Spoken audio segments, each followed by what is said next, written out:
name is Kerry. I'm from Queensland. And tonight we have to talk about Kevin.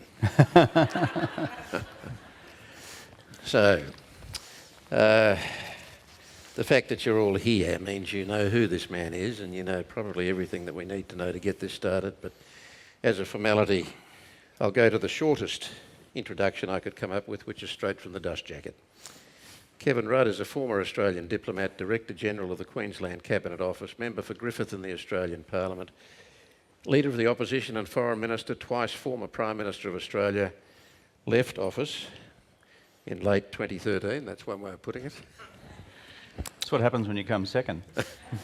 Before becoming Senior Fellow at the Harvard Kennedy School in Boston. Since 2015, he's also served as President of the Asia Society Policy Institute in New York. He and his wife, Therese, divide their time between Brisbane and New York. Welcome to Kevin Rudd.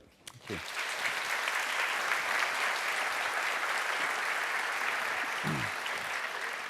Now, Kevin, I'm going to go to one of your anecdotes at the start to just test your sense of self-perception. And this was a this was a story you told of when you were campaigning in North Queensland just before you became opposition leader in 27. On a visit to North Queensland, not long before becoming leader, there was a great line from a bloke propping up the bar at the Cairns Brothers Rugby Leagues Club. I had a good yarn with him about the state of the world before moving on to chat with the folks playing the pokies. Tony Kosh, then of the Australian, subsequently asked the bloke back in the bar what he thought of Kevy. His response made the front page of next day's paper. "He has to be the leader," says this guy. "He's so safe you could leave your girlfriend or your kelpie with him." Now, Kevin, what did you take that to say about your potential as a leader? Well, I left the girlfriend there, and I've always been partial to dogs, so I don't know, it was an interesting old time. There's nothing like the cinema veritas of public politics. And the great thing about our system is you're rolling around the place, meeting real people in the most exotic parts of our country. But in terms of that conversation, I think what he was saying, to me at least, and not to me directly, but through Koshy to me, was that he thought I was fair dinkum. I think there was another factor at work there, which is Queensland. You know that. You're from Banana Bender territory. And for the Labor Party to ever win nationally, you have to do well in Queensland. It's just the mathematics of the place. And as Menzies said, it's different. You know that. I know that. We've got the scar tissue to prove it. Indeed. So having this bloke say, in fact, the words he used, it's not politically correct, he said, "You can trust Kevy with your missus and your kelpie," then the fact that you're getting that out in the back blocks of Queensland, I thought was a pretty affirming sentiment. So did you go back and retell that to caucus? No. I bet you didn't. No, because it was in the paper, mate, so didn't have to. I think most people are reasonably familiar with you at the early part of your life, the family struggles, the trauma through your childhood, the loss of your father so young, and moved to the point when you first felt the bite of political ambition, not career ambition, of political ambition. When was that and how did it form in your mind? Really around about 1972, as a kid of what would have then been 14 or so. And I was just transfixed by golf on the television. Like, this for me was, and I grew up in rural Queensland, conservative. Both my parents voted Country Party. There was no National Party in those days. And I'd never heard of something called the Labor Party. It didn't exist up there. And just watching golf on the box. And I thought, this guy is just different. And I was particularly taken by the first footage I saw of him travelling to China, which would have been, I think, from memory, early 73. And by which stage I was in year 10 or year 11 at school. And I was just mesmerised by this guy. And what was it? What was it that related you to politics about him as a 14-year-old? I think what actually happened was that, I mean, I had no formed political beliefs at all. politics was just not discussed at home. The country party was an assumed reality. So it was just not discussed. The only politics that was discussed was the price of beef, okay? That was all that mattered, and dairy, and how much of the milk quota you'd get the next month. That's all that was on around the dinner table for discussion. But I think after my father died in an accident, we then found ourselves, as I say, I think in the book, subject to the bleak charity of the times, and I was passed around from pillar to post to various relatives. And I just found that profoundly degrading.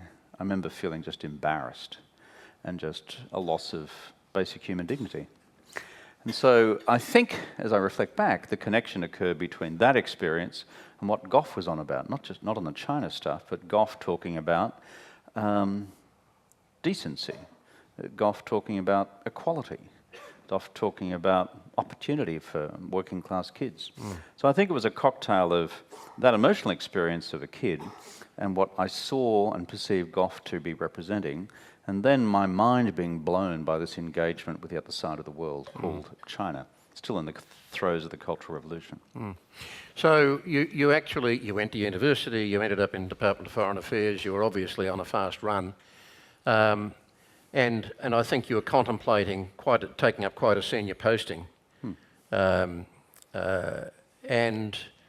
you saw an ad in the paper to go and work for Wayne Goss, who was the opposition leader in Queensland, a state that by that time was in at least its 20th year of Conservative government, 19 of which had been Joh Bjelke-Petersen's. It was probably about its 22nd or something. No, 30th. It was 2 years before. 30 years. Because we're in wilderness for 32 years, and this was the 30th year. Okay. But I think 19 of it had been Joh's. And you were drawn to that. And it sounded like a kind of serendipity, really, that you weren't really plotting a path into the Parliament. You were still looking at a foreign policy career. So that took your eye. It was a hell of a gamble. What was that about? Well, I'm interested in pursuing this and try to come to the ambition in you at times was raw, and whether that was simply the ambition of a very bright young guy who was driven by the background that you'd come up through and you wanted to succeed. I want to try and get to the heart of what that was about. Yeah. So what was it in that context? What was the appeal to you about taking this gamble on a guy you'd never met before? You know, Kerry, we're sort of the combination of a whole set of different experiences. I've just described the sense of real indignity as a kid growing up, and that fueled an anger in me about just injustice and not knowing what any of that meant in terms of politics or formal, political debate or anything else, let alone party affiliation. Then there was Gough, who seemed to be partly answering that, but then the clock rolls on. I'm in the Foreign Service.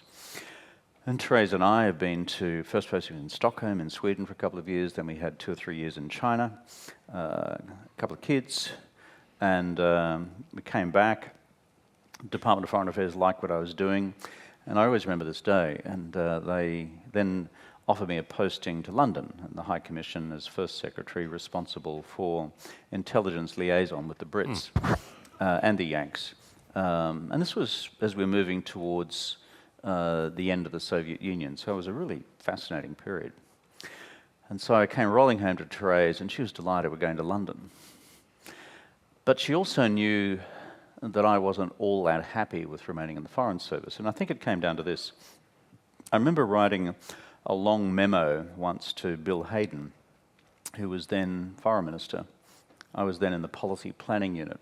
And the question that I'd been asked was, given the rise of Gorbachev, what will the impact be on the Asia-Pacific region from his administration? And so I went away. I spent about 2 months on this thing, researched it as best I can. This is pre-Google, pre-anything.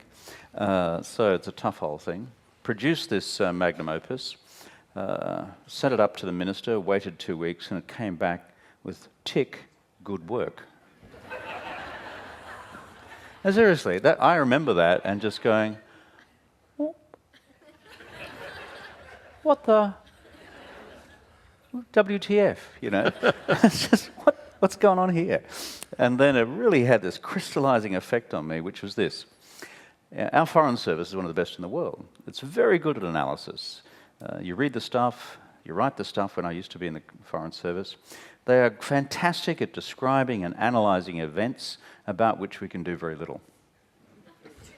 Right. And so it was like being an intellectual perv on the world. Okay? Sort of like being a journalist. Mate, you have an audience of hundreds of thousands and millions. Yeah, I had an but audience you're of reporting on what you've been perving on. I have an audience of about 10 sort of wizened souls in the bowels of the Foreign Ministry. But the core thing was, this was not contributing to change. And I could see what we needed to do in the early days vis-a-vis China. I could see what we could need to do in the world. But look, I didn't want to be a describer of events. I wanted to be in events. And I wanted to be able to produce what I would call these days progressive political change. So I think that was the big one that hit home. But then I went to Queensland, and I was up there for a bit, and I literally just picked up the Courier Mail. And there's an ad up the back which said, positions vacant, Private Secretary, Leader of the Opposition, Wayne Goss, who'd just become State Labor Leader. So, frankly, that for me was the testing ground. I'd always had this sort of emerging interest in politics, but I wanted to know whether I could actually do it.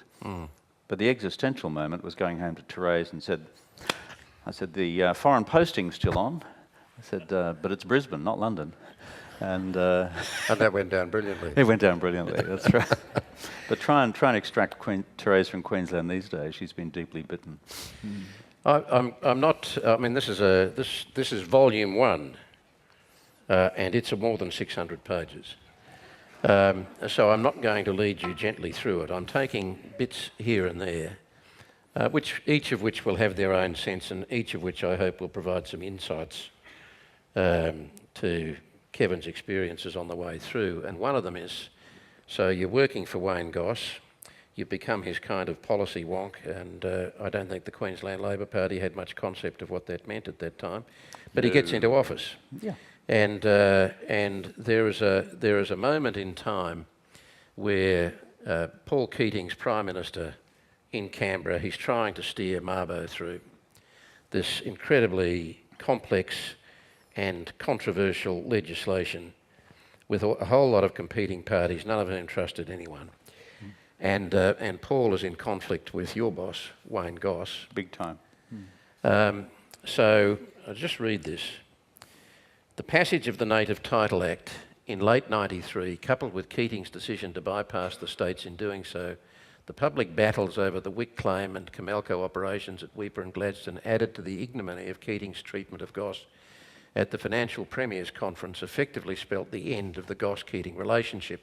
Now I'm going to come back to this part, but I want you just quickly to describe the embarrassment that Keating put on Goss at that conference.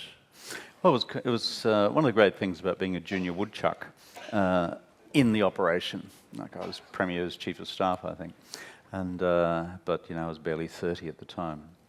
And you went in with the boss, sit at the federal cabinet table for the Premier's conference, so you're physically in the room sitting behind the Premier, and all the other Premiers are around him, and there's Paul over there.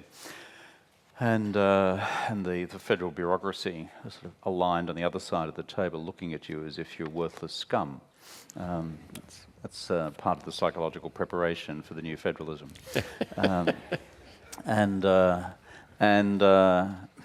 Anyway, the night before, Paul sticks under your hotel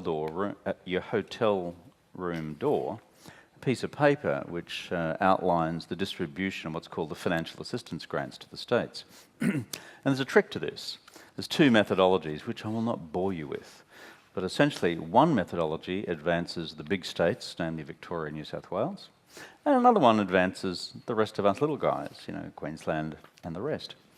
And what did Paul do? Notwithstanding the fact that the big states at that stage were controlled both by Conservative governments, I think Jeff Kennett was Premier here, is that Paul said, we're going to give the biggest slice of the cash to these guys. So Wayne publicly took Paul on in the cabinet room. Lesson number 1, never take Paul on in the cabinet room. And so there was this figure that Queensland had been allocated. And then after Wayne objected the first time, Paul said, okay, that's $100 million less for Queensland. And then there was silence in the room, just silence. And, you know, Wayne had this habit, like, there's all of these bolts almost appeared from the side of his neck when he got upset, particularly with Paul. And he said, Paul, you can't do that. It's unfair to a growing state like Queensland. It's $200 million off for Queensland. And we called it quits at $350 million. It was brutal politics. And I don't think that helped the overall spirit of the relationship. Well, what you then go on to say is the deep irony of it all was that the Wayne I knew at the very beginning of his leadership of the State Parliamentary Labor Party was a genuine admirer of Paul. It's true. Politics can be a perverse business, pitting natural allies against each other and often forging bonds between polar opposites. Ambition, political, policy or personal, can be a destructive beast. It's the truth. And then you've seen that in spades, haven't you? Yeah, that rolls on to another volume yet to be concluded, my friend. But, and I think most people know how that one ends. It was not entirely fortuitous, but that's not the subject of this book. But there are certainly strands of it all the way through this, and I think, look, I wasn't surprised at some of the judgments you bring to bear, but the bitterness at times is palpable. All right, I'm not really conscious of that in writing it. Well, in relation to who? Well, Kim Beazley. When you... Not so sure, but go on. Well, I would say not too strong to say that the contempt wasn't even thinly veiled.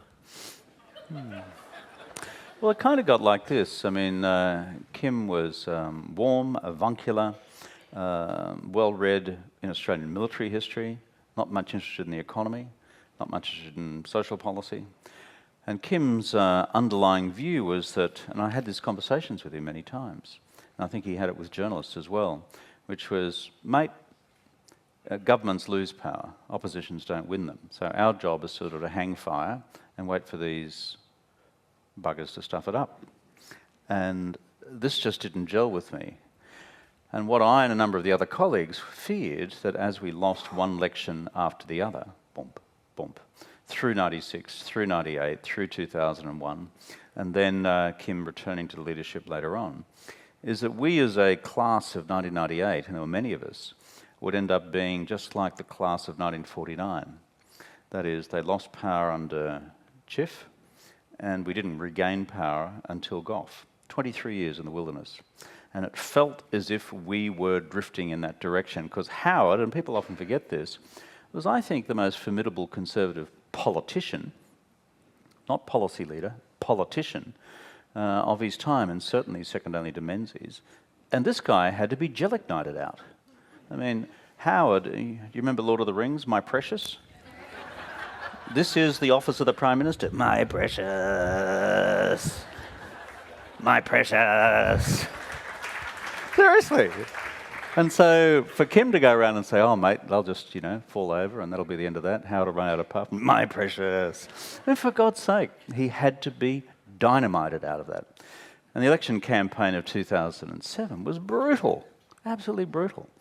And finally we got his measures. So it's a combination of those factors that many of us, not just me, just became really disheartened by Kim's much more passive approach to how you wrested power from the hands of one of the most destructive politicians of our age.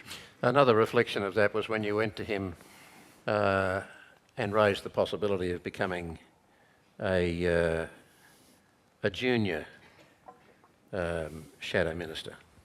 Yeah. In his next cabinet. What did he say? Well, Kim rarely answered you directly on that. He always answered you indirectly in order to give you a flicker of hope as you sort of finally sauntered out of the room. But the principle was this, mate. The great word mate, which has 19 intonations in the Labor Party, 18 of which are bad. Okay? True? Mate. Mate. It's great, very dexterous language, Australian English. Anyway, he says, mate, he said, it's like this in the Labor Party. He said, you'll be surprised how quickly all these people fall over. And he said, and they just create space for you and you just move on up. He said, yeah, in this business, we catch and kill our own. And I thought, that's an interesting principle of management. I said, and I heard this from other colleagues, including Laurie Brereton. And yeah, you catch and kill your own, which means in this crazy factional system of the Labor Party, within the hard left, the soft left, the AWU right, and the whatever it else is right, the SDA right, and anyone else who doesn't fit in, like me, you had to wait for some person to fall over, or you help them fall over, and then depending on whether they're in your faction and in your state, then the slot opens up for you. I mean, for God's sake. So I said to others at the time, I said, so the principle here is my job is to find a bloke from my state to blast out of the position by undermining him. I said, this is perverse. So, you know, maybe I was just a neophyte to the Labor movement, and I hadn't grown up in the Labor movement, hadn't grown up in the factions, and I'd been a Foreign Service officer and all the rest for a while.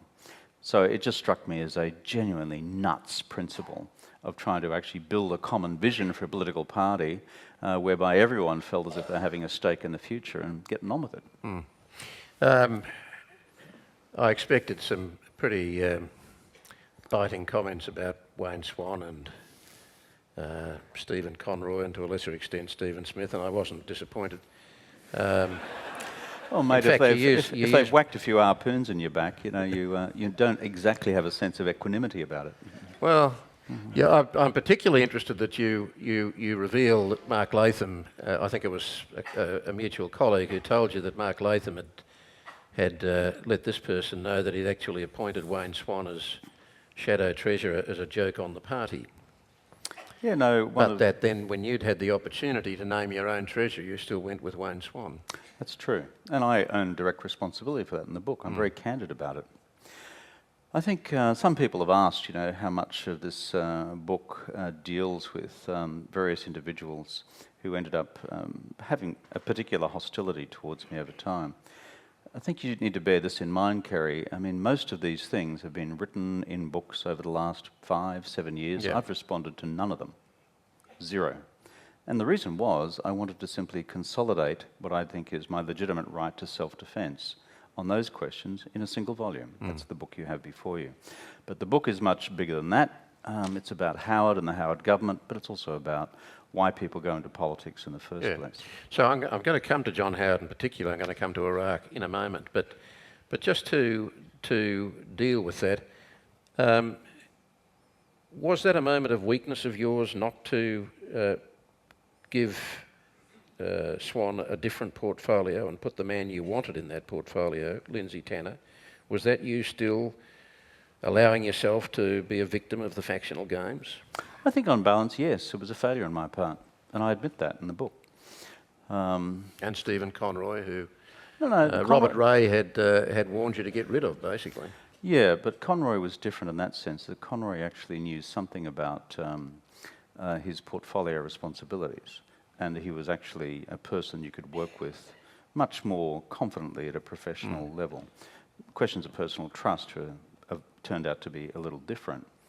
But my overall point is, one, you remember Paul Keating when he went to the Treasury the first time. Paul didn't know much about the economy. Paul didn't know much about macroeconomic policy. He knew nothing about monetary policy, very little about fiscal policy. But I remember him saying this to me one time. He said, the Treasury is a fantastic tutor because it's full of so many bright folks. And they train you up. And Paul became formidable, but listening to the brief, working with the brief, understanding the brief, imbibing the brief, mastering the brief. And so I persuaded myself that even though Wayne had very limited experience in the portfolio, that the Treasury would do the same for him. That was wrong, turned out to be wrong. But I think the other thing that was in my mind, and the other thing as a weakness, is that I was concerned that if Wayne did not get what he wanted, having been put into that position by Latham, then he would be very, very destabilising. Is that a noble reason to make an appointment? No, but I'm very candid about owning responsibility for a poor decision. John Howard and Iraq, particularly, you devote quite... you've obviously spent serious time going back through documents, back through memory, going back through Hansard's and so on. and you've made a serious attempt to undo any shred of reputation John Howard has in relation to his handling of the Iraq War. Why is it so important for you to do that? I think there are two reasons, Kerry. One is that Howard in this country has got away with blue murder on this question. If you listen to Howard, including, for example, most recently he was interviewed, I think, on one of the ABC programs about the bringing down of the Chilcot inquiry in the United Kingdom, and asked the very direct question, would you still have done it? And Howard's utterly unapologetic and rolls out the same excuses now as he rolled out then, and then muffles a bit about blaming the intelligence community for inaccurate information and advice at the time. Whereas in the United States, George Bush basically couldn't come out of a bunker for 8 years after taking the United States into that war, after he lost to Obama. So much was the level of shame associated with it. Blair's reputation in the United Kingdom has been cut to shreds. In this country, as if nothing happened. That's the first point. The second is, taking a country to war as an objective fact is a major decision of any government at the time. It's a major decision. You're throwing thousands of Australian troops into harm's way. You've got to be absolutely convinced that the case for going to war is rock solid. And what I've discovered, having spent more than a month or so on that particular chapter on the Iraq War, and I was foreign policy spokesman at the time, if you go back and look at the documents in terms of the intelligence material which was available to Howard at the time, before the fateful decision was formally taken in March of 2003 to join the invasion with only two other countries, the United States and the United Kingdom, and without there being a UN Security Council resolution authorising that action, there's enough material in the intelligence that Howard had before him to have fundamentally challenged the accuracy of the American claim that there were weapons of mass destruction ready to use, ready to deploy against other countries, and that Iraq was in danger of becoming a breeding ground for terrorists. Howard's final justification for going to war in Iraq was this: unless we disarm Iraq of its WMD, including its emerging nuclear potential, countries like North Korea will take confidence in their ability to prosecute a nuclear program of their own. Well, that worked pretty well, didn't it? So the whole thing is just a crock. Underwriting it all, though, was his view that the American alliance was all important, and that if America asked us to go into Iraq, we should go into Iraq. Well, the German alliance with the United States is also important. Germany did not go into Iraq. The Canadian alliance is also important in the United States. The Canadians didn't go into Iraq, nor did the French. In fact, the French voted against it in the UN Security Council. And so, therefore, the old argument that, that somehow the premiums to continue to be paid by Australia as part of its alliance obligations means that we've got to follow the Americans on every decision they take, including the commitment of arms, is a false assumption. You know, an alliance with the United States does not mandate compliance with the United States on every single strategic decision. In fact, the role of an honourable and effective ally is to say, listen, Uncle Sam, we think you've absolutely stuffed up on this one. Instead, what did Howard do? The Liberals, having taken us to war in Vietnam, he then committed us to the Second Vietnam, and with diabolical consequences for the region. You were very strong on the need for a Royal Commission when you sat on the opposition benches. When you became Prime Minister, you had the opportunity to establish one. Let's say, for the highest motive, that is, if you believed it was a serious and disastrous mistake to do it, to have a Royal Commission to get to the facts, to understand how the decision was made, what the mistakes were, what was wrong about it, so that it could not be repeated. But you didn't do that. That's true. And again, with 2020 hindsight, I think that was a mistake. Here are my reasons, and people can reflect on them and accept them or reject them. The first was that as we got into 2008, the storm clouds of the global financial crisis were gathering, and it was looking like it was going to absorb the full resources of the government, including the bureaucracy. The second was this: the public service itself, including the military, Australian military were traumatised by the entire Iraq experience. And I formed a judgment that I didn't want to re-traumatise them by putting them through a 2-year-long Royal Commission. There was a third factor where I was completely soft-headed, I think, which was Howard was then 70.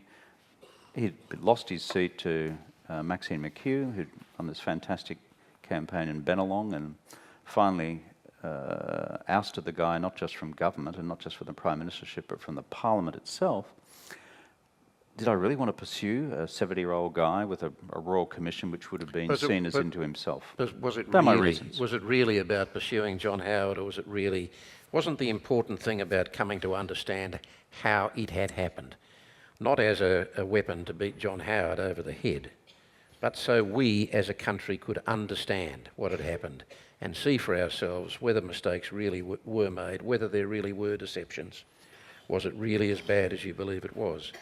Yeah, as I said. And why would you be surprised that John Howard would spend the rest of his life, while he has breath in him, defending his place in history? No, as I said, on balance, with the benefit of 20/20 hindsight, I think I made the wrong call. I've just explained the reasons that were in my mind at the time. Yeah. But part of the reason why I've dedicated not just one chapter to Howard on the Iraq War, but 5 chapters in all to Howard's role in foreign policy and security policy more generally.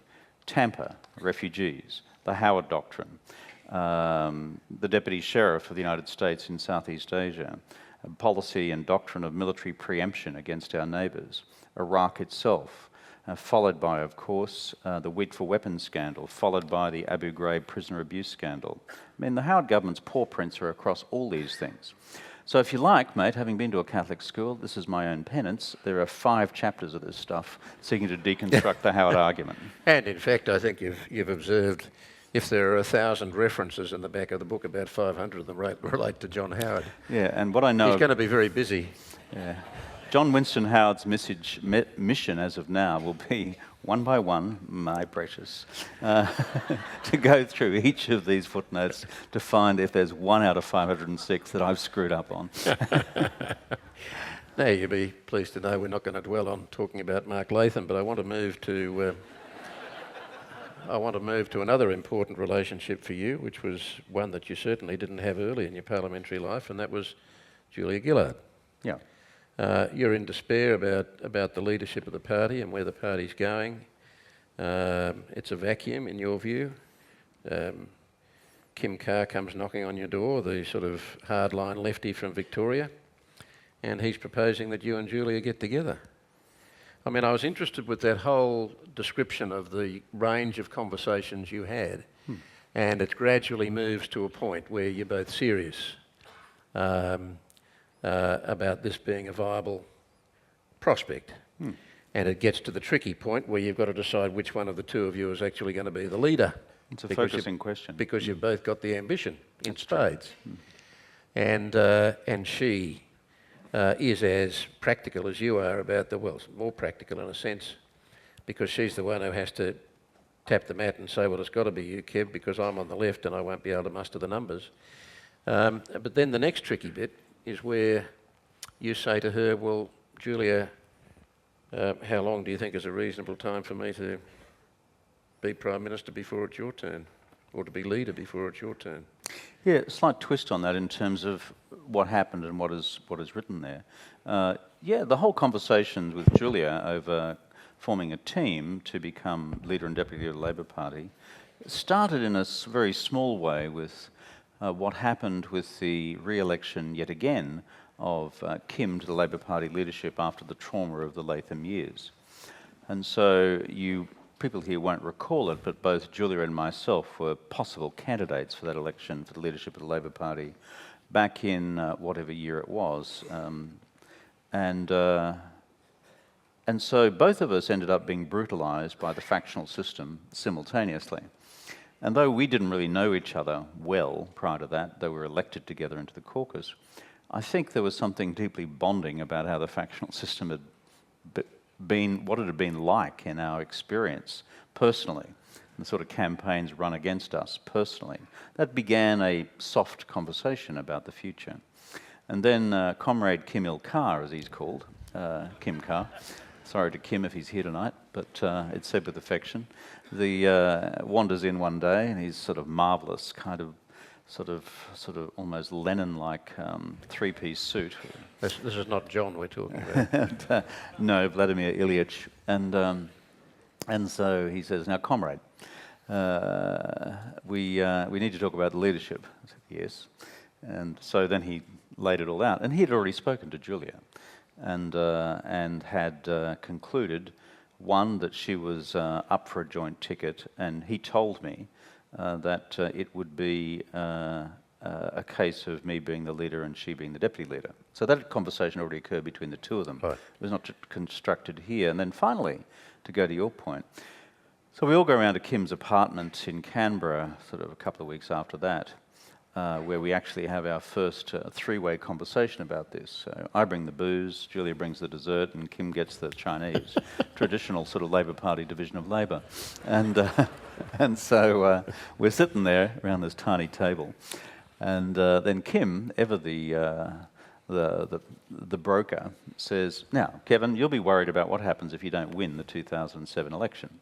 Because by this stage, we are already moving towards the midway through 2005, heading towards the end of that year, and into, already through 2006, heading towards the end of that year." And so he says, "You should have the right to run as leader in 2007, if you don't win against Howard, to run again." And so the proposition before us, he says, in a very efficient Victorian left sort of way, is you get two shots at it, mate, and Julia's agreed to that.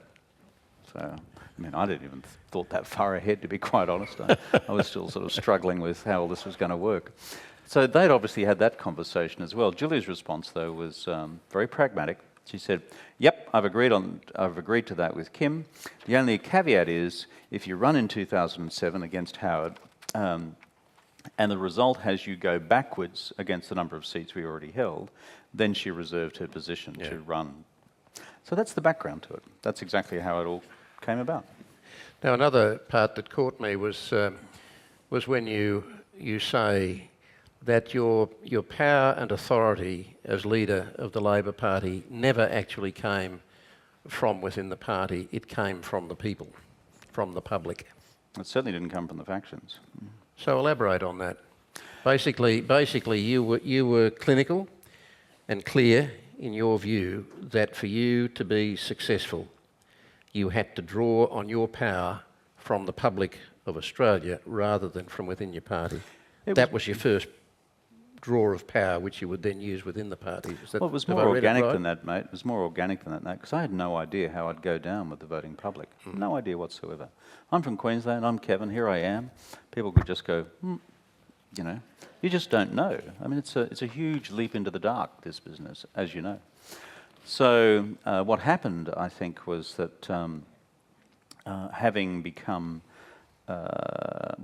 sort of discussed with Julia the question of becoming leader, we then embarked upon what we thought was the best way forward for the Labor Party. But on the factional side of things, the truth is the right-wing faction of the Labor Party hated my guts because they were totally stitched on to Kim.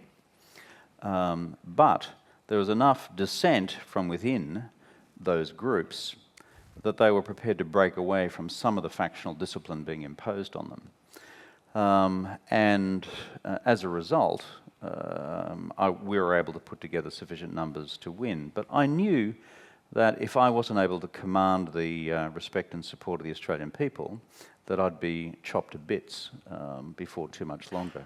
So then began the great experiment of how it was all going to unfold. And if I could tell you with any confidence that I thought it was going to work, that would be wrong. It was just a walk on the wild side. You've sought to reflect on you talk about different types of leader, and you talk about the pain of the process. You say, I've seen two types of leader who've managed to survive the political life. The first learned to deaden their feelings through a process, conscious or unconscious, of emotional disengagement from what is said and done around them, convincing themselves that politics is just a game and the content of the game doesn't really matter. Problem with this approach is that such emotional disengagement destroys any capacity for sympathy, empathy and compassion.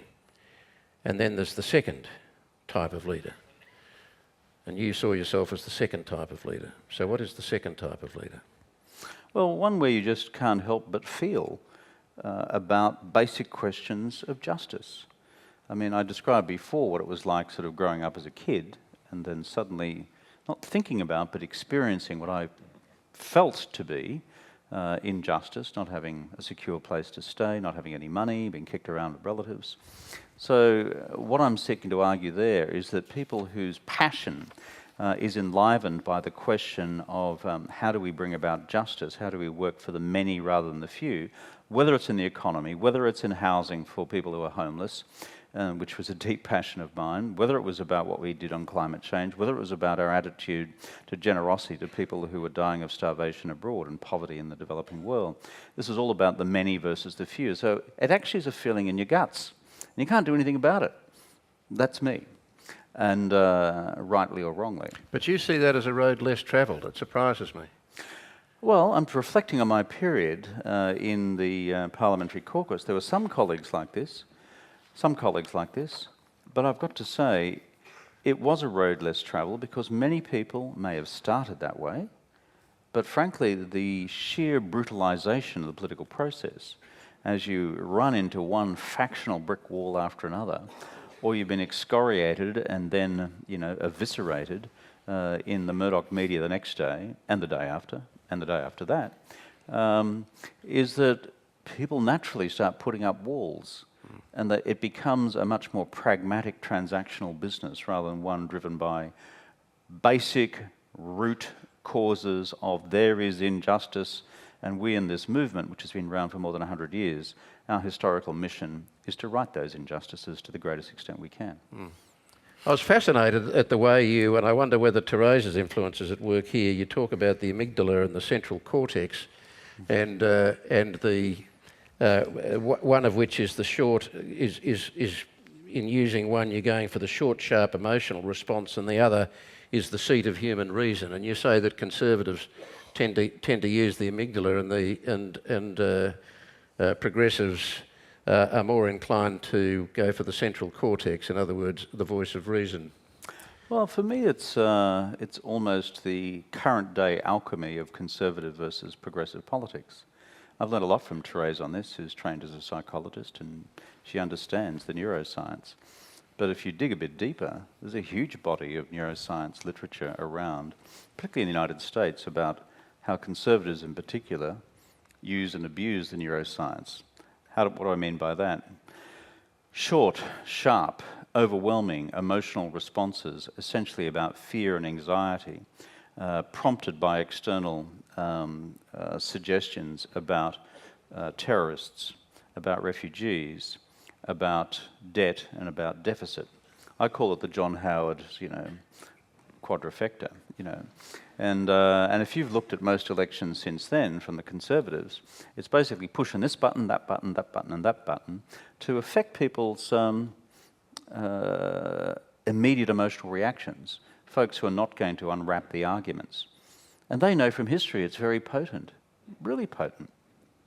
Now, us mob, we on the centre-left, us, if you've watched Homer Simpson, it's one of my favourite characters, when Homer says he's a serious intellectual, and us intellectuals in the Labor Party, we're dealing with cerebral cortex stuff.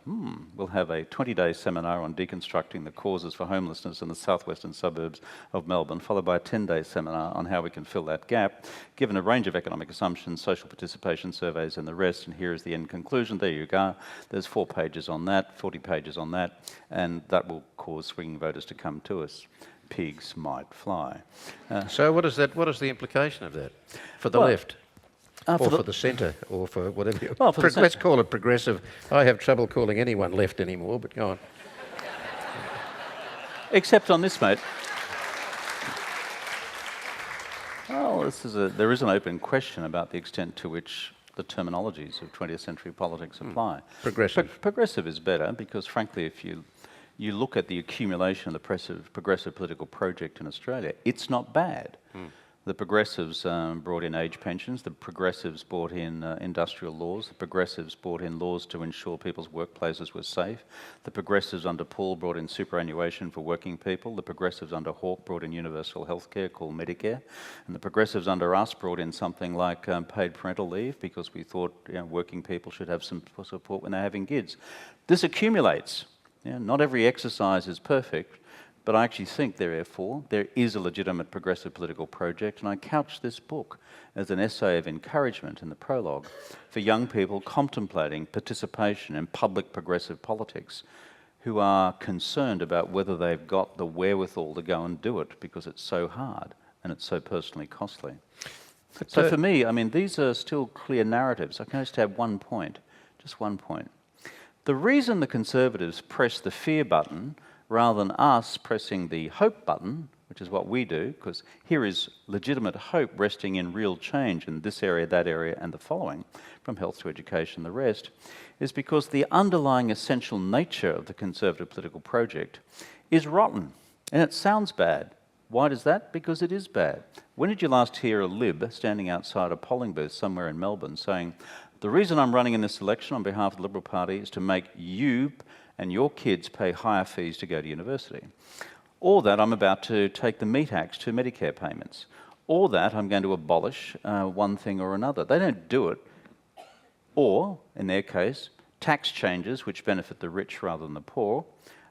They don't talk about those things because it's bad politics, and therefore you push the buttons of fear. Both sides of politics today, the nature of leadership today, not just in Australia, it seems everywhere.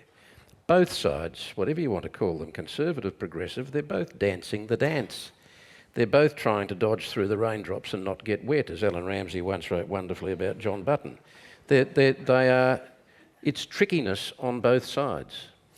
Look, I'm not here... There's a diminution of leadership, there is a diminution of quality, and there's trickiness, and there's evasion, there's fear of saying the wrong thing, of being tied to a policy that will bite you. I mean, where is the skill, the communication skill to match conviction, to match intelligent policy, to provide real leadership? Can you see it? There are two levels to this, mate. One is what we've just been discussing, which is the essential, what I think is the nature of the Conservative project for the few, and the essential nature of the Progressive project, which is for the many. That's important to clarify that. Secondly, in the business of politics, communicating those messages, or the overall message with power and with effectiveness and conviction so that you actually bring the people with you. That's the hard bit of, let's call it, day-to-day practical politics. But what I'd say is, if that was the thing only, or our failure at doing that was so large that we weren't able to bring about progressive change, then how do we end up with getting the constituency to bring in paid parental leave, the constituency to bring in a mandatory renewable energy target of 20% by 2020.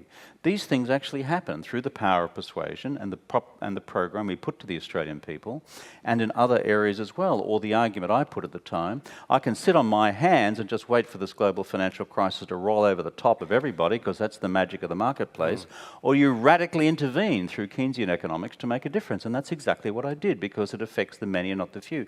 And we were able to prosecute those arguments. Can we do it permanently successfully or comprehensively successfully? That's a separate question. If I can get to the glass being 60% full and 40% empty, that's a pretty good aspiration, a pretty good result. Well, there are lots of good follow-up questions I'd love to have here, but my hands are tied because they relate to volume 2 of the book. But very quickly, before we go to the audience, there was the night, there was the day you became leader of the party, and there was the night that you actually won the election in 2007. And you said of both that there wasn't so much exhilaration. No. It was like the load on the shoulders. Just very quickly, just election night. Faulkner turns to you and says, "We've won." And you feel? I'm really, really happy. And those of you who know John Faulkner, when Fawkes comes in and says, "Oh, comrade, I think we've won," through his marvellous sort of Coke bottle glasses. And I love John. He's just a wonderful human being. But it will be always said with a degree of understatement, like, I'll pick up the milk in the morning and we won the election. But even he had the hint of a smile. And John Faulkner is a master of not smiling. And when he said that, I just disregarded everybody else and their advices and their whiz-bang machines. And I said, really? And I said, yes. Oh, mate, I said, I just feel wonderful. And doubly so because I carried my own state of Queensland. We had a majority of the seats in Queensland. Those of you who live in Victoria, think about trying to bring all of that on board with the Progressive Project up there. It's tough going. So there's that feeling, and I shared that with Therese, and the kids are all with me, and it was just wonderful. But in silent reflection, whether you like it or not, there is just this automatic sense of responsibility, because you know at that point, just as like when you become leader of the Labor Party, that it is all ultimately on your shoulders. That's the nature of the decision-making process. It is all ultimately on your shoulders. And whereas I'd like to pretend you don't immediately become burdened, you do. And as the following year unfolded and the global financial crisis came crashing down on our heads, I remember going into the cabinet to the colleagues saying, "Oh, good morning, colleagues. How's everybody? Have a good night? Good. Well, welcome to the second Scullin government." You have to have a sense of history here. It's poor old Jim Scullin. There he was. He'd won in 29. And the Great Depression falls over the top of him. He was a one-term government for nothing to do with Jim Scullin, nothing to do with anything within his control. And he gets swept away by the tide of economic history. I said, but we're going to intervene and we're going to make a difference and we're going to try and beat this thing. And that, my friend, is sort of the essence, I reckon, of progressive politics, rolling your arm over, having a go, changing for the many, and not just being contented with changes for the few. Okay, questions from the audience. Hi. You talked about two styles of leadership and your inability to shut down your feelings of injustice and compassion and how that carried you through. I wanted to ask, where was that compassion towards asylum seekers arriving by boat at the end of your term? Let me answer that in this way. Very directly. It lay in one, the decision that I took in June of 2008 to abolish the Pacific Solution. And for the historical record, that decision was overturned in 2012 when Julia was Prime Minister. That's the truth of it. The second is, what we did is we abolished also the temporary protection visas, which Howard had had in, which is ones whereby if people came to Australia and they were enabled to stay, but could never effectively transfer into becoming Australian citizens. We got rid of that as well. We also ensured that there was an end to the most appalling practices within some of those juvenile detention facilities. And so what then happened, and I've got to give a frank response to this because you've raised it, and it goes to the second volume of the book, is that in the events of June 2010, Julia and others were very direct with me that they thought that I was being perceived as being soft on refugees. And after Julia took the leadership in June of 2010, you may recall, her first act was to try and bring about the East Timor solution, that is, having asylum seekers located and processed in East Timor. Then there was something called the Malaysian solution. That didn't work either. And it was following that that... Well, that was knocked out by the courts, I think. Well, that's true, but I'm saying this was... the whole business of offshore processing happened this way. And then thirdly, she reintroduced the Pacific solution. So what did I do in 2013 when I came back? By then, we had such an avalanche of people arriving by boat and the number of people still drowning up here that we had a responsibility, based on the intelligence advice we were getting from the government agencies, to do something to cause an interruption to this, which would be read clearly by those who were organising the people smuggling. So the agreement I signed with the Prime Minister of Papua New Guinea, Peter O'Neill, was this. For 1 year, there will be the processing of asylum seekers in Papua New Guinea. 2, those who have refugee status will then be settled in Papua New Guinea. 3, before doing that, Papua New Guinea had to withdraw all its reservations against the Refugees Convention of 1954 and treat people according to international standards. And 4, on top of that, there was a mandatory review of the policy within 12 months. That's exactly what happened.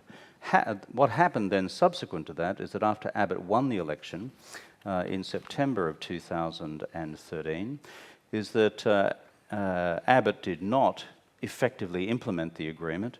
The conditions to which people were subject in the facilities both in PNG and Nauru were appalling. And since that time, I have said, once we got to the 12-month point, it was mandatory that if Abbott or Turnbull were not able to resettle people whose refugee status had been established in third countries, then we had an obligation then to settle them in Australia. Those people should have been settled in Australia by the time we got to the end of 2014. That's been my consistent position. That's the facts of the matter, and it's outlined, it will be outlined in the second volume of the book. If you walk back in there tomorrow as Prime Minister, thank God I is won't. is there no better way to solve the impasse? Yes, there is, and one I tried to do in 2013, you mean on the question of asylum seekers, is I wrote then to the head of the UNHCR, Antonio Guterres, who's now the UN Secretary General, and I also wrote to Ban Ki-moon, the then Secretary General of the United Nations. And this was before anything erupted in Europe. I said, this is not a uniquely Australian problem. This is an unfolding global problem. Because what we have is people through violence in various parts of the world being forced out, and we therefore need a global system where we have equal burden sharing across the world. That is, when it comes to source countries where people are being forced out, what do we do to support those countries to ensure that conditions are stabilised as quickly as possible? For neighbouring countries where refugees or asylum seekers then go, then we don't just turn around and say, oh, that's just bad luck because of geography, you happen to be next door. There should be global burden sharing in the budget which must be dedicated to accommodate such people humanely. And thirdly, when there is transit countries, when people then move from neighbouring countries elsewhere in the world, the UN should organise the transit so that people are then treated humanely, properly, during the process of identifying their final destination point. And on destination countries, the fourth part of the argument, and that I put to the UN at the time, was that we needed a global system whereby every developed country in the United Nations would therefore take, according to the size of their economies and the size of their populations, a proportional share of of the total group of refugees and asylum seekers who needed to be resettled across the world. That's the only way in which this can be done. You've seen what's happened in Syria, you've seen what's happened in Iraq, you've seen what's happening in the case of Myanmar. That's the solution. But was I able in 2 or 3 months to begin to put together the global political momentum necessary for such an international agreement? No, I wasn't. But that, I believe, is the only way in which this will be dealt with. Question? Do we have a question here? Thank you, Mr. Rudd. I couldn't be in the room with you without acknowledging what I believe in my lifetime to be one of the most important things that you did during your term of office, and that was the apology to our Indigenous peoples and to the stolen generation. Thank you. So I wanted the opportunity to acknowledge that today, and given the Uluru Conference recently and the one recommendation coming out of that for an Indigenous body to be included within our Constitution, which I understand was today rejected by the Prime Minister and his Cabinet. If you might comment on that, sir. Thank you for the question. I've spent a lot of years working with our Aboriginal brothers and sisters, and it's been my privilege to do so. And I followed the debate closely back here in Australia since I went to the United States. I've set up my own foundation called the National Apology Foundation for Indigenous Australians, which we're contributing to sustain the spirit and the practice of the apology and closing the gap. I'm passionate about this and where it now goes. It's not just a period in office, it's part of my life and will be so until the day I die. On the resolution from the Uluru Conference, I believe we have a responsibility to listen carefully and respond to what Aboriginal leaders are saying to us. You know, essentially the nature of what happened at Uluru was this. The Aboriginal leadership looked at what was on offer. Here's a bit of constitutional recognition. We'll take the racist clauses out of the Constitution. And you Aboriginal Australians should just be happy with that. Thank you, goodbye. Now, Aboriginal leaders, having dealt with us white folks for quite a period of time, thought this was not a good deal. And you know something? I agree with them. Therefore, their proposition is not only the incorporation of a representative Aboriginal body within our constitutional arrangements, but also that there should be a treaty. What I'm making clear tonight is I support 100% both proposals.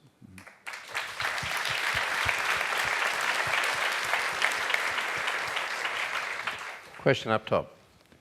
The 2013-14 report of the Immigration Department, and I've memorised this section, says that and immigration has offices around the world as well as in Australia, including 2, as we know, on Nauru and Manus.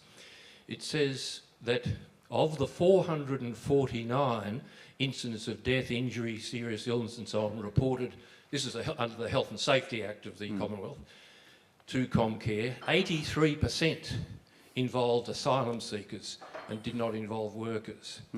In retrospect, could you have done more, and what did you do, or your Immigration Minister do, to ensure that the Health and Safety Act of the Commonwealth, which applies at Nauru and Manus, because under the extended geographical jurisdiction clause, it applies where, as in Nauru, there's no Health and Safety Act, and in Papua New Guinea, there's not an equivalent one. What was done, could have been done, to ensure a higher level of compliance with the health and safety law? The first thing to say is that if you look at the actual text of the agreement between Australia and Papua New Guinea, not only did I require Papua New Guinea to fully embrace UNHCR standards for the treatment of asylum seekers before I'd have anything to do with an agreement with that government, that these were also to be implemented on the ground per courtesy of Australian funding. These things were made black and white in the agreement, and I challenge people to go to the agreement. You'll find it on my website from about November of 2016. The document is there and its provisions, together with the fact that this shall be an agreement for 1 year. And so the agreement was signed in July of 2013. I lost the election in September of 2013. And when the Abbott government took over, neither Abbott nor his ministers had the faintest interest in honouring the obligations contained within the agreement. And you will see that reflected in terms of accommodation standards, in terms of proper standards for healthcare, and the rest for Indigenous people, which is why that agreement was not honoured by Australia. That's clear in terms of the agreement which was put together in July of that year. I did not win the 2013 election. It became a responsibility for the incoming Conservative government to honour its terms, including the ones that you've just referred to, covered by the requirement to adhere to UNHCR standards. And I would again draw your attention to the relevant document where that is made clear. And to be fair, I cannot be held responsible for the actions of Abbott and Turnbull in what has then happened on Manus and Abbott in the subsequent 3 years. Within 12 months, by which we mean July of 2014, the agreement was required to be reviewed, and given that people had not been resettled by then, or if they had not been resettled by then, according to us, they should have been resettled in Australia. Kevin, isn't it also fair to say, though, that the situation you inherited when you became Prime Minister a second time, it was a very big political issue amongst a lot of Labor supporters at the time. You were scrambling to come up with a solution, were you not? Wasn't it a makeshift solution, the Papua New Guinea? Well, wasn't it partly about taking the heat out of it politically for your side? Well, when you're presented with the incoming data on a daily and weekly basis about the number of drownings, you've got to do something about it. And based on all the intelligence intercepts available to us from the people smuggling industry, there was one way to stop this, which is for them not to be able to say to people who are flying at that stage from Tehran to Abu Dhabi or Dubai, then flying to Bali, and then paying their $20,000 to a people smuggler to get across the water, and then seeing an increasing proportion of those boats go down, you had to disrupt the business model. And what we sought to do was to radically disrupt it for a finite period of 12 months. What I reject entirely is the suggestion that agreement was a permanent arrangement for the long-term future. It's not in the clauses of the agreement. I would draw people's attention to that. And what I doubly reject is attempts by Abbott and Turnbull to suggest that their abuse of asylum seekers and refugees in the subsequent years is somehow the cause of the nature of the original agreement. It is not. Read the provisions. What they did was fail to implement its provisions, including fair, honest, humane and proper treatment of asylum seekers. We've got time for one more question. Yeah. Sorry, thank you very much, Mr. Rudd. I'll just have to take you back again to July 2013. Are you saying that a statement was not made that said to would-be boat arrivals seeking asylum that they would never, be settled in Australia? You seem to imply that all this only was valid for 1 year. I understood from my reading the literature, and I was there, that people were told, would-be asylum seekers coming by boat, that they would never be settled in Australia.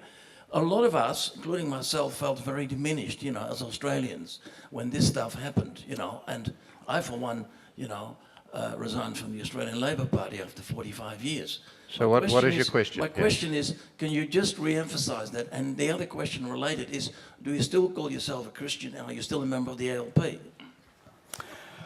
Well, sir, let me throw one back at you. What would you do with multiple cases of drownings? What do you do, based on the information that you have, that this is being organised by people smugglers in the main part, but not exclusively, from parts of the world, where, in fact, there are huge payments to people smugglers, to people in Iran, who in that case were not the subject of persecution as defined by the Refugees Convention, but wish to find a place to live in another country. What do you do about people drowning unless you disrupt the business model? Secondly, at the time that you refer to, sir, I would strongly suggest you take out and look at the actual nature of the international agreement that was signed. It says it's for 1 year. It says here are the conditions under which people should be treated. That is consistent with all the global standards of the UNHCR. And furthermore, we require the Papua New Guinea government to change its laws to ensure that would occur.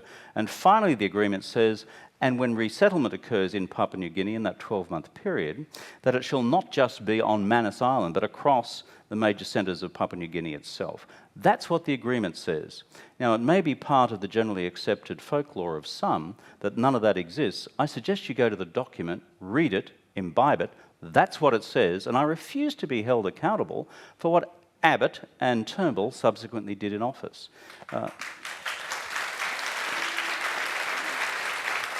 I'm going to ask one question to finish, Kevin. Not on asylum seekers this time, but I respect, as I suspect Kevin does, I respect the deep felt emotion that sits behind this, and the compassion that sits behind it, and the frustration that we as a country have not been able to find a better way. We'll just leave it there. Kevin, you said when you sat down with Julia and you were discussing, I'll have this amount of time maybe, and then your turn, you said, well, I didn't really want to spend the rest of my life in Parliament anyway. That's true. I wanted to move on to the international stage, and I had things I wanted to do there. And then subsequently we know of your attempt to become Secretary-General of the United Nations. That didn't work well either. Was that your plan even back then, when you were talking with Julia? Not really, because you're talking about then events which would unfold some 9 years later, with vacancies occurring in terms of the UN Secretary-Generalship. And there's too many things that could have, frankly, changed in that period of time, vis-a-vis the UN selection arrangements for the next Secretary-General after Ban Ki-moon. No, what I just knew was this. Being leader of this country, of any country, but this one in particular, which is proud of its vigorous democracy and in-your-face politics towards folks like us who have the audacity and or stupidity to become practicing members of Parliament and then leaders, is that it's exhausting. It's just draining. And in our period, Kerry, we found ourselves actually doing two jobs at once. One was, for 12 hours a day, it's not an exaggeration, wrestling with the beast called the global financial crisis, which kind of sapped every element of energy from your being as you were working on how the hell do we keep this bank alive? How the hell do we prevent that finance company from falling over? How much we need to inject in the economy so we don't lose 500,000 people's jobs? How much do we need to do in terms of global action with the G20 in order to ensure that everyone else lifts their game in terms of global fiscal stimulus so that the rest... these things had me and others on the phone until midnight most nights because of the time differences between Australia and the major financial centres of the world. The other job was implementing our pre-election program, the stuff we thought we were elected to do. And I think to reflect on the period, it was an enormous double challenge in order to properly execute. And so I knew, not about the GFC in advance when I had that conversation with Julia, but I knew there's just a finite amount of energy, and I had no interest in sort of being Australia's longest serving Prime Minister or anything like that. I had not the slightest interest in that. I wanted to do what we'd committed the Australian people to do in 06-07.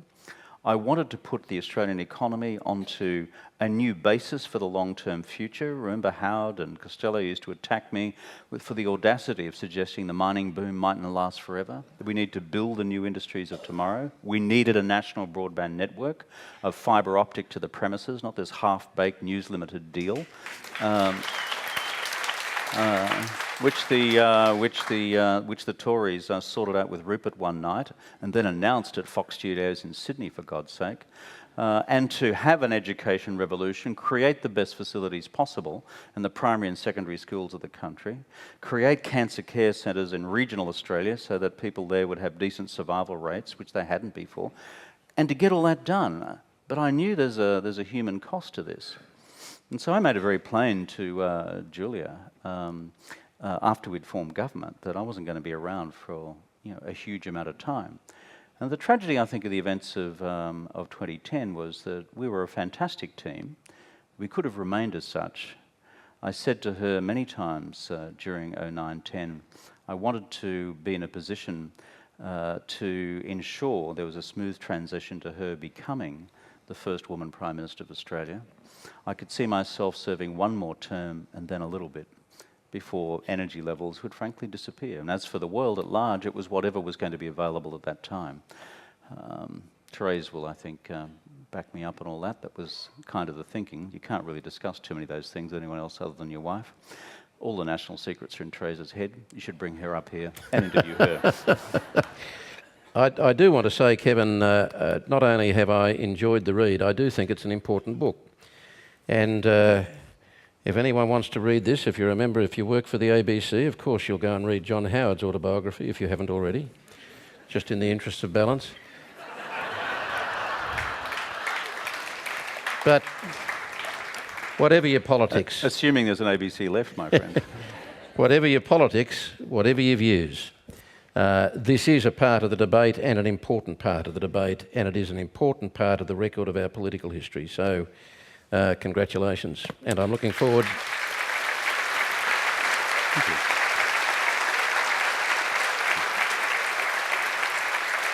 And I'm looking forward to Volume 2 because we haven't even mentioned the words global warming yet and U-turns. But that's a part of the toughness of it all, isn't it? And we haven't mentioned either. Actually, I did. Mandatory renewable energy targets. Oh, yes. Which we did legislate against furious opposition, and we now have renewable energy representing nearly 20% of our total electricity supply. Not a bad achievement for a progressive government. I look forward to the next conversation. Kevin Rudd. Visit wheelercentre.com for the best in books, writing and ideas from Melbourne, Australia and the world.